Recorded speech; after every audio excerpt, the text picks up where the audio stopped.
Nagkaharap-harap naman kanina sa pagdinig ng LTFRB ang mga bus driver na umano'y magkakarerahan at umararo sa mga plastic barrier sa EDSA. Nagkaharap din ang isang pasaherong biktima raw ng spray modus ng isang taxi driver. At nakatutok si Chino Gaston. Lang po, kasi dapat po papasok na ako niyan. Paiyak na ikinwento ni Sara Vargas sa pagdinig ng LTFRB ang kanyang dinanas sa kamay ng taxi driver na si Roel Santos noong 1 ng Pebrero.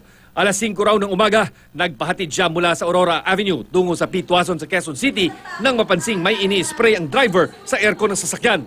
Mabilis na kumalat sa social media ang mga litrato na kuha ni Vargas. Pero depensa ng driver, hindi kemikal kundi alcohol lang ang kanyang inispray noon. Nakaugalian niya kasing parating mag-spray ng alcohol sa katawan. Hiling ng taxi driver, sana matapos na ang pagdinig dahil lubos na nayuyurakan daw ang kanyang pagkatao sa social media. Spray pangkatawan to kahit ano mo naman sa bawang ulo.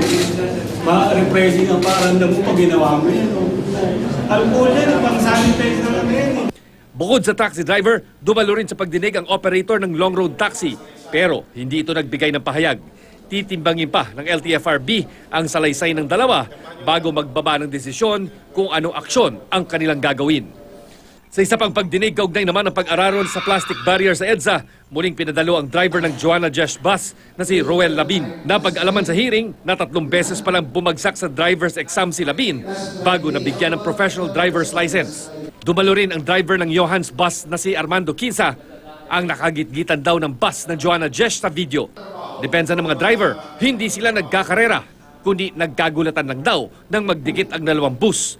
Hindi rin daw sila magkakilala kahit lumitaw sa pagdinig na iisa lamang ang business address ng dalawang bus company. Pero ang paniniwala ng abogado ng Johans Bus, may pagkukulang ang MMDA sa paglalagay ng plastic barriers. With due respect to Attorney Carlos, sinasabi niya compliant with international rules. No, it's not. Because the rules provide that it should be with the weight. It's either water, sand, or soil. Pero walang laman yun eh.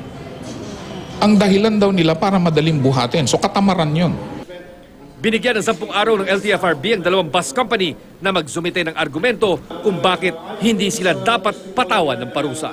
Paulit-ulit ang paalala ng LTFRB ng kahalagan ng tamang asal para sa ating mga jeepney, bus at taxi drivers. Dahil bukod sa negosyo, ang pagmamaneho ng serbisyong publiko ay isang itinuturing na serbisyong publiko.